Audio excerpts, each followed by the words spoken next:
Good morning. Welcome to the Long Live Alternative Parties podcast. Free Press Media Press Inc., an alternative parties books publisher, sponsors this podcast. I'm Andrew Bouchard. Welcome to the Long Live Alternative Parties podcast. Today, friends, we have another exciting guest on the podcast like we always do on this podcast. His name is Reverend Michael Cooper. He is running with the Green Party for mayor of Portage, Indiana. Welcome to the podcast, Michael. Well, great. Thanks for inviting me on to be on your podcast and share with your audience kind of a little bit about the politics of my little corner of Indiana, of Portage, Indiana. Excellent. We look forward to hearing all about it. Michael, if you could get started by us kindly giving us an introduction to yourself, a brief biographical sketch. Yes, I'm Michael Cooper. I live in Portage, Indiana, which is kind of a suburb of Chicago. We're right on the southern portion of Lake Michigan. If you're familiar with the Great Lakes, we're where the crossroads of America are. We have lots of interstates that cross through and around Portage, east, west, north, and south. So if you're ever traveling across country and you're traveling to this area, you're probably driven through Portage. Portage does have a national park.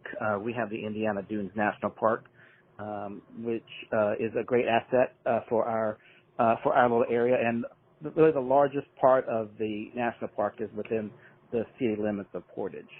It is kind of a legacy industrial city. We have a lot of steel mills that dot the lake shore from, a long ago era. Even they're still operative, but they're like kind of considered legacy in industry. I've pastor a church in Portage, and it's a church that mainly reaches out to the GLBTQ community. Okay. Small congregation. Portage is an interesting little town, or it's actually a city. The city was kind of formed as a town in the late 50s, and then in the early 60s, during the 60s, it really boomed to a city status. So within 8-10 years, it blossomed. And the main driving force for that is the white flight from our neighbor, Gary, Indiana. Oh my! And so a lot of the people who were leaving Gary moved to basically cross the county line into Portage, which caused a substantial amount of growth. Now, Portage now is a lot more diverse than it was in the 60s.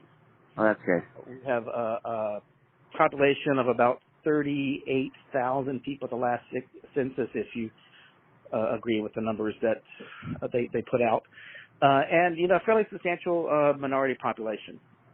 So we're a very diverse and growing city, but still dealing with a lot of, say, legacy issues around race and and other issues like that, inclusivity. So we have some challenges that we face, and one of what got me into politics in Portage is that I was approached. We were getting ready for a pride picnic.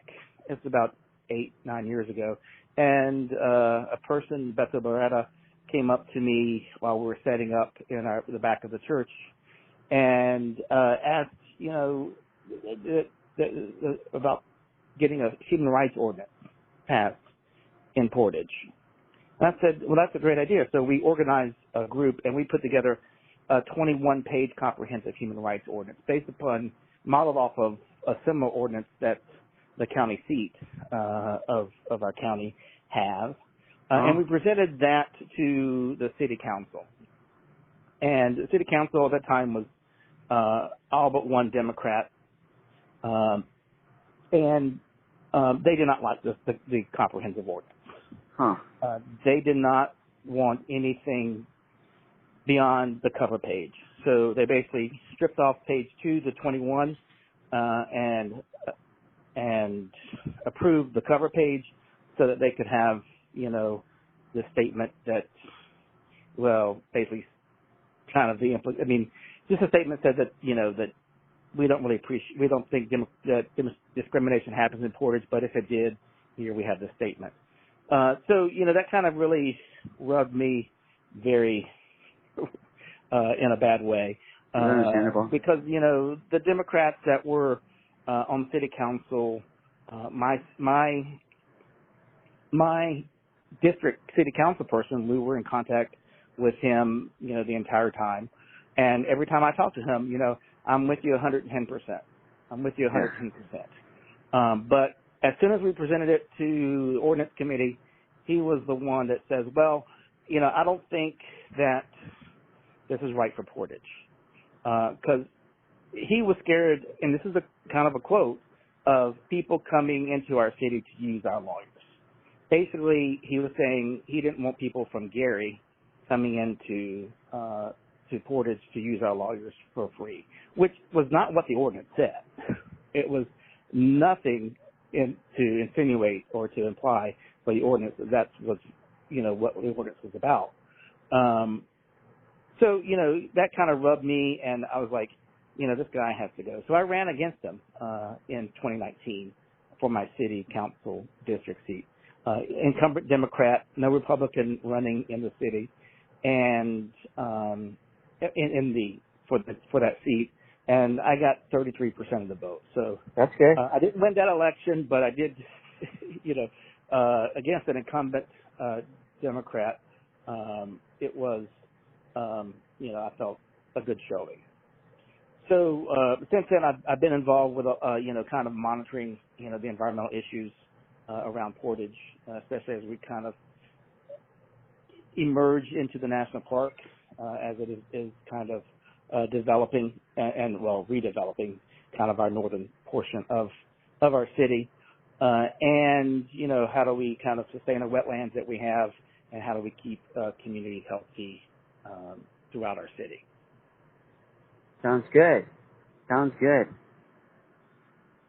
Usually, from my experience, I get a lot of people who are ministers or pastors, and they tend to be on the conservative side, so it's refreshing to see someone on the liberal side. Can you describe more of how your faith informs your politics? Oh, thank you. Yes. It's, I'm originally from the South, so, I'm very familiar with, conservative, conservative Christianity and,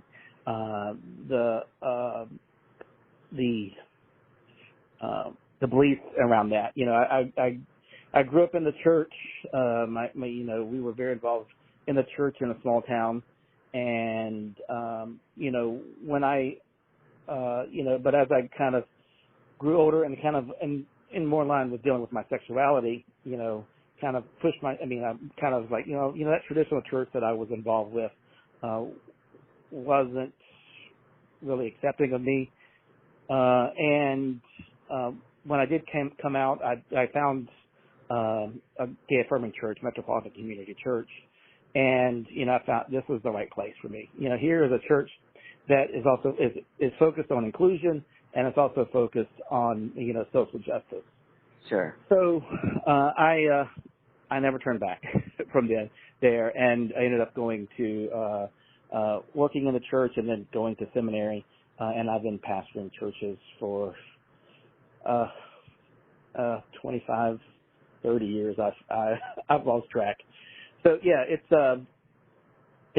it's I'm on the kind of progressive side of the church. Sure. And, sounds like it. And there have been progressive veins throughout American religion.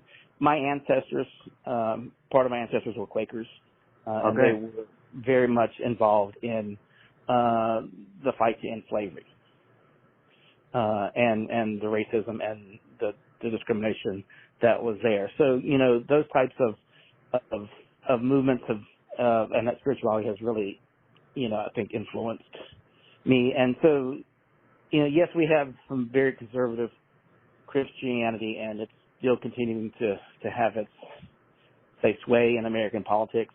But there's also a very defined stream of very liberal and progressive beliefs in Christianity. True. So is your church a non-denominational church? No, we're a denomination. We were formed in 1968 Okay. in Los Angeles, and we have churches around the world. Okay. Small denomination, but we have churches in anywhere. I mean, all around the United States in large cities. Okay, what's the denomination called? Metropolitan Community Church. Oh, okay. So, yeah, I heard you say the name of the church. So that's the denomination, Metropolitan Community Church. Yeah. Huh. Pardon my ignorance. I have not heard of your denomination before today.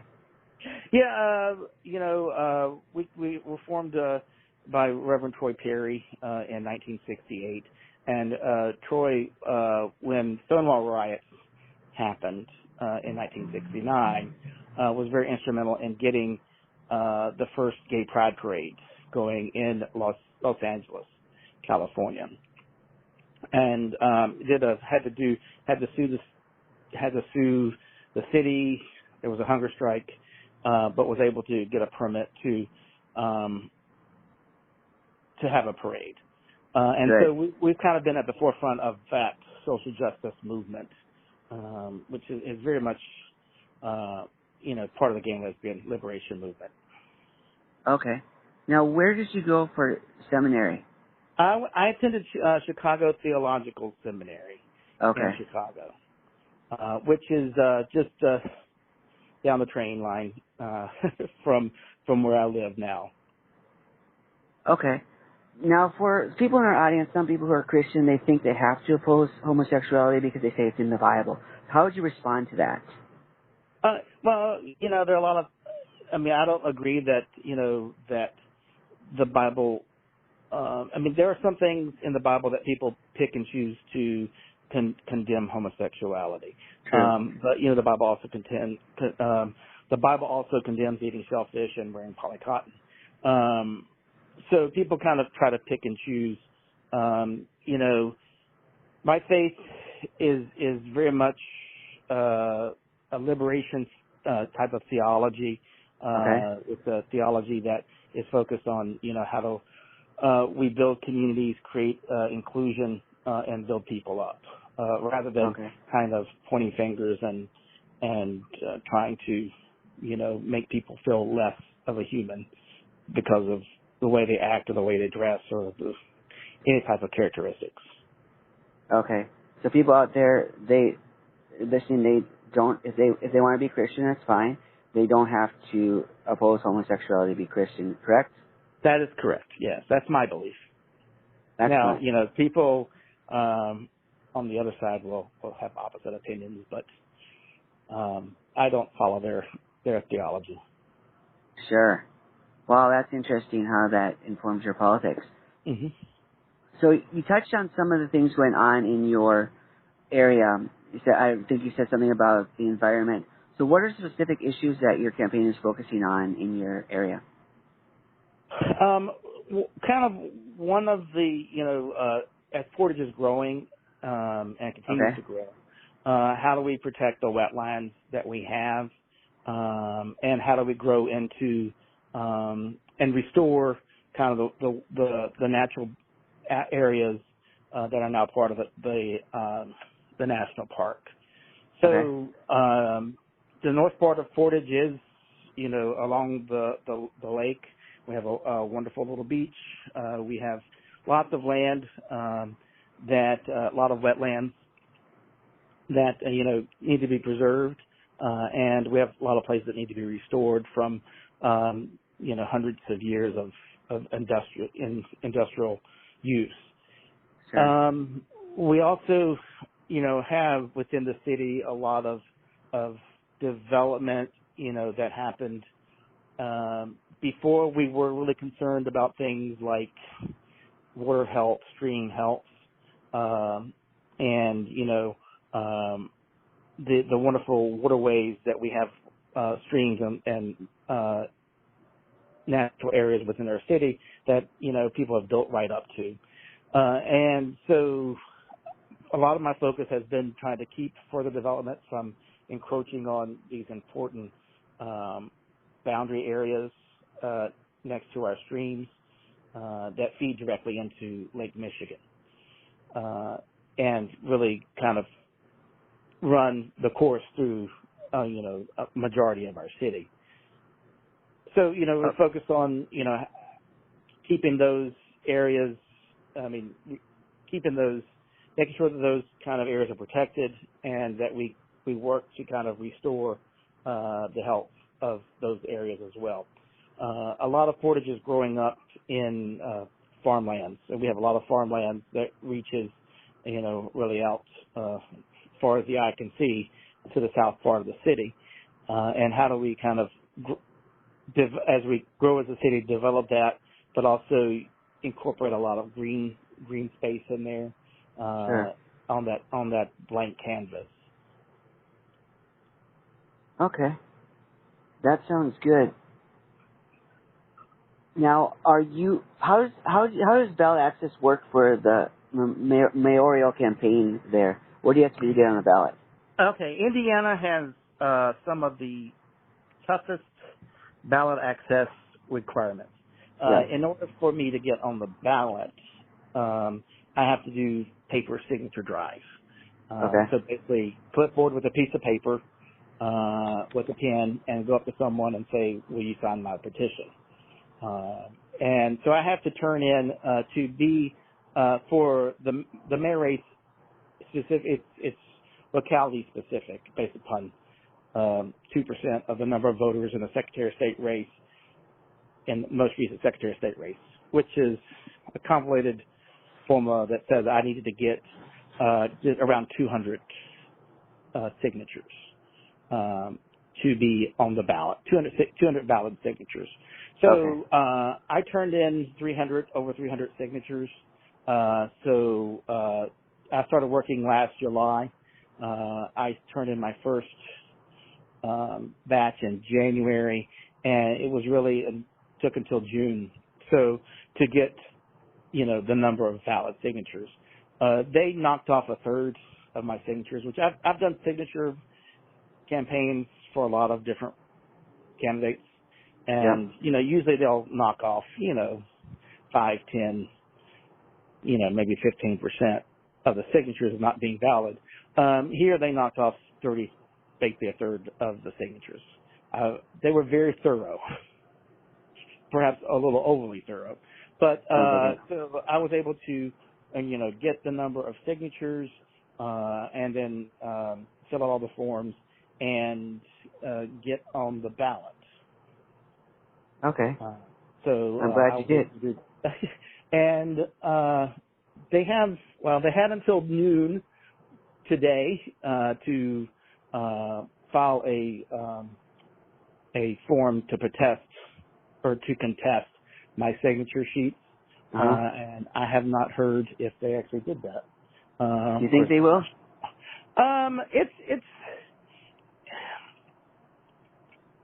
Well, it would be unwise for them to not consider it. I mean, what kind of the situation of the mayor's race in Portage in the last, say, 3 cycles or so, it's flip-flopped between the Democrat and the Republican. Right. With as little as, in like 2 elections ago or 3 elections ago, it was like 225 votes between the Democrat and the mayor. I mean, the Democrat and the Republican candidate for mayor. That's basically, 120 voters difference. So, and the margins have really been within, 200 to 300 votes, 2 to 300 votes between the Democrat and Republican. You throw in a Green Party, a third party option into that, you're really changing the dynamics of that election very much. Sure. So, what has been kind of a very close race between the Democrat and Republican, can be seen as, you throw in, either someone on the far left, or someone on the far right, they're going to be really shaping the election, which is, my intent is to win. Mine, the Republicans, they love me in this race. They were actually coming up to me and say, one of the Republican candidates came up to me and said, he wanted to sign my petition. I was like, no, that's okay. I don't, thank you, but no thanks. They're very excited, because they see me kind of as a spoiler. And they came, one of the Republican, former mayors came up to me and says, was rooting for me to get the 300 signatures. I was like, I'm not going for 300. I'm going for 3,000. So back to the original question, since the race is so close, it is sensible for the Democratic incumbent, for her campaign to try to get me off the ballot. If they spend even $2,000 to get a lawyer to go to the Elections Commission and say challenge whatever things that they could find. And the way the Indiana process works is that anything, any typo, any missed date, anything that I filled out wrong or transposed on, I turned in about 50 to 60 sheets of paper. Any one thing wrong with anything on any of those sheets could be grounds for removing me from the ballot. Yeah. So it's hard to get on the ballot in Indiana. It's very easy to kick someone off the ballot. We had a friend of mine. She ran for state senator against McDermott for the Democratic primary, and McDermott's lawyers went and challenged her and another person. She was an African American woman, and another African American woman challenged them being on the Democratic primary ballot. And they went before the Indiana Elections Division, and they were able to get those other two candidates off, which cleared the ballot, so that there was only one candidate in the primary ballot. So it's a tool that particularly incumbents want to use. It's easier to get the Elections Commission to kick someone off the ballot than to have to fight them on the actual voting day on the ballot. Sure. So hopefully they decided not to, but it's one of those things that I just have to wait and find out. Sure. So what's your strategy for reaching the voters? Oh, what was the question again? I'm sorry. What's your strategy for reaching the voters? Oh, that's I'm running a very personal campaign. I started going door to door in July of last year, knocking on doors. Unlike the incumbent, she has a war chest of over $100,000. She's probably going to be spending close to $200,000 to $300,000 in the campaign. Probably most of that within the next couple months. There's no way that a small campaign, of a third party, can match those types of dollars. So I've really been a targeted campaign focused on going door to door and talking to voters and making sure that they know that I'm on the ballot as a third party option for the first time. Sure. Are you running this campaign by yourself, or do you have a team supporting you? I have a small team. And but a lot of it is me taking an hour or so out of my evening and walking around the neighborhood and just interacting with the voters. But we've gone out and did we did some walk as a group going around, especially during my signature drive, going around getting signatures. We're going to be up at the Valparaiso Popcorn Festival, one of the premier events in Porter County, Indiana, doing a table up there. I was unable to get a table at any of the events in Portage. We have city festivals at our front Founder Square Park that was put on by the Parks Department. When I went to get an application to be a booth at these tables, I was told that the city doesn't allow politicians and churches to have booths at these tables. I appealed it to the park board, and they upheld that decision. Yes. So the challenges that we continue to face are, they continue to put, roadblocks to try to keep third-party candidates from interacting with the people in Portage. But I'm countering that by just going door to door. Okay, that sounds good. That sounds like a good way to do it. So when's the election? November. So this November. November of 2023. All right. Yeah. Coming up. It's coming up quick. Yep. 3 months. About. Yeah. Less. It's almost September, so about a little more than 2 months. Yeah. Getting through. I mean, if it's probably going to hit me really hard. The realization, if they're not challenging my nominations petitions, then for me that's when it's going to get real. Yes. That I've made that milestone, and will be on the ballot, and it's just continuing to to interact with voters. We have, it's a small electorate.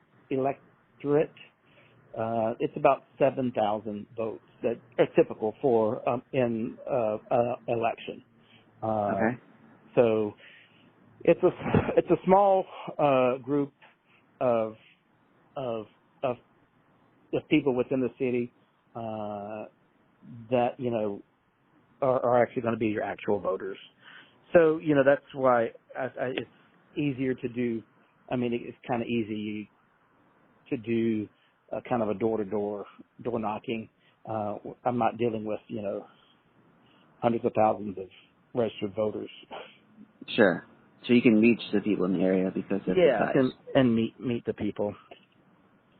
Some of them remember me for when I ran for city council,